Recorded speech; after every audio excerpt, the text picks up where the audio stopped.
सूरजकुंड को आप जानते हैं अंतर्राष्ट्रीय हस्तशिल्प मेले के लिए, जिसमें देश विदेश के कारीगर आते हैं, अपनी कलाओं का परिचय देते हैं। लेकिन इस बार एक नई प्लानिंग की गई है और वो नई प्लानिंग ये है कि सूरजकुंड में अब मेले 2 बार लगा करेंगे। एक दिवाली मेले की शुरुआत आज शिक्षा मंत्री कंवरपाल गुर्जर जी ने की है। हमारे साथ कंवरपाल जी हैं, उनसे जानते हैं कि ये प्लानिंग क्या थी और इसमें क्या खास रहने वाला है मेले में। मंत्री जी, क्या प्लानिंग थी? दूसरी बार ये मेला आपने लगाया, दिवाली मेला, क्या क्या खास है इसमें? नहीं, जैसे आपने बताया, अभी हस्तशिल्प मेला के रूप में सूरजकुंड की पहचान पूरे विश्व में बन गई और लोग लंबे टाइम तक इसका इंतजार भी करते हैं।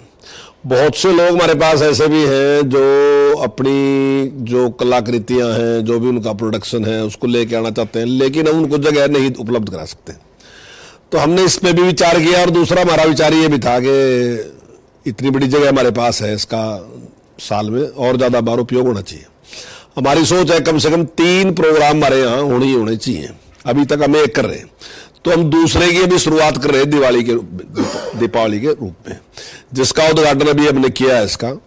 और इसकी जो क्लोजिंग है वो माननीय मुख्यमंत्री जी उस पर आएंगे, दीपोत्सव यहाँ पे मनाया जाएगा।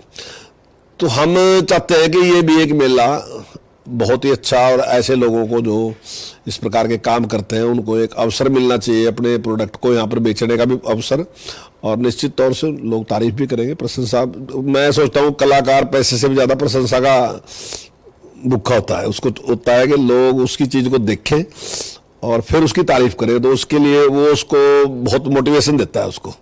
तो इस प्रकार का अवसर उसको मिलेगा तो निश्चित तौर से अच्छा होगा और देश भी प्रगति करेगा। अच्छा, मेले के बारे में कुछ बताइए कि क्या खास है इस मेले में? लगभग कितनी दुकानें रहेंगी, किस किस तरीके का सामान रहने वाला है, और दीपोत्सव जिसकी आप बात कर रहे थे वो क्या है?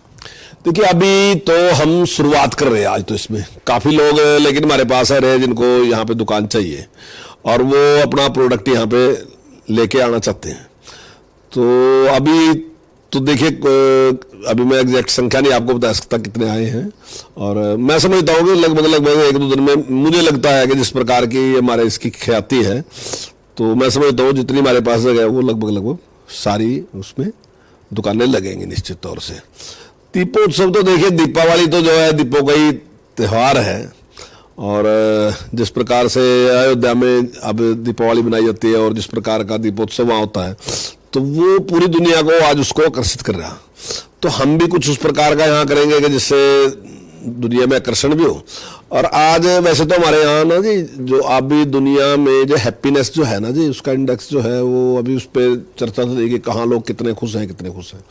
मेरे ख्याल से जो हमारे बुजुर्ग थे उनको उसका पहले से पता था, उनको ज़्यादा ज्ञान था, हमें ज्ञान नहीं है। मैं तो अब समझ में आने लग रहा है हमारे महापुरुषों ने क्यों चलाया।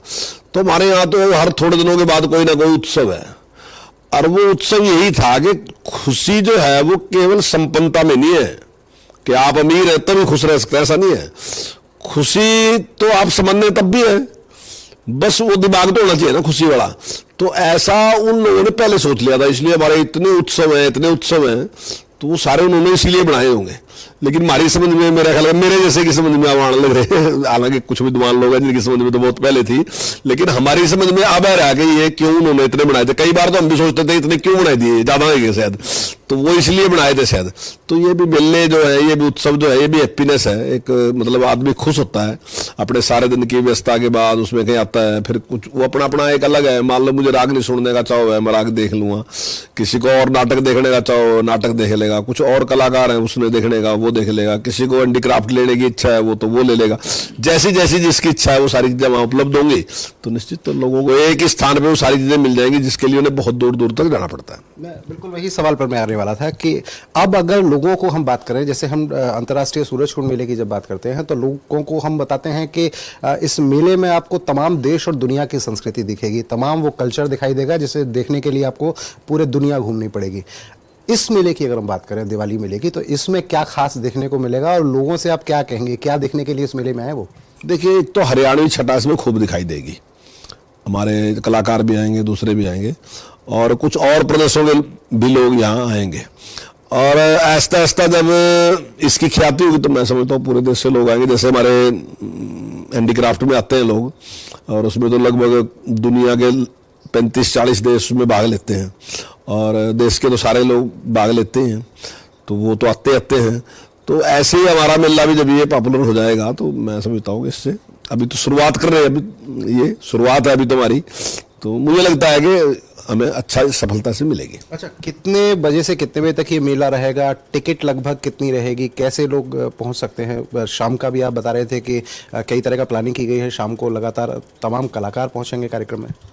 देखिए, टिकट तो एक सामान्य सी ही रहेगी, कोई ज़्यादा 20 रुपये टिकट है, उसमें कोई ज़्यादा टिकट नहीं है, तो उसमें कोई ज़्यादा नहीं, थोड़ा बहुत एक रखना पड़ता है, तो उसके लिए रख रहे हैं अभी तो कोई टिकट वगैरह इतनी ज़्यादा नहीं है। और समय सुबह से शाम तक, रात के 8 बजे तक मेला चलता रहेगा, तो मैं समझता हूँ अच्छा टाइम है, काफ़ी अच्छा मेला देखने को मिलेगा। तो ये टूरिज्म मिनिस्टर, शिक्षा मिनिस्टर कंवरपाल गुर्जर हैं, साफ तौर पर कह रहे हैं कि मुख्यमंत्री की इच्छा थी और वो खुद भी ये चाहते थे कि सूरजकुंड जैसी जगह उनके पास मौजूद है तो इस जगह का पूरा उपयोग किया जाए, और इसीलिए दिवाली मेले की शुरुआत की गई है। एक और बड़ी बात कहते हुए नजर आ रहे हैं कि प्लानिंग जो है वो प्लानिंग ये है कि यहाँ 3 मेले लगाए जाएं। फिलहाल दूसरे मेले की शुरुआत की गई है, दूसरे मेले के रेस्पॉन्स को देखा जाएगा और उस रेस्पॉन्स के बाद तीसरे मेले की प्लानिंग होगी। लेकिन इतना तय कि अगर आप मेलों के शौकीन हैं, अगर आप दिल्ली NCR में कोई घूमने की जगह देखना चाहते हैं, तो दिवाली मेला जो सूरजकुंड में लग रहा है ये आपके लिए घूमने का एक अच्छा विकल्प हो सकता है। दीपक गौतम, सूर्य समाचार, फरीदाबाद।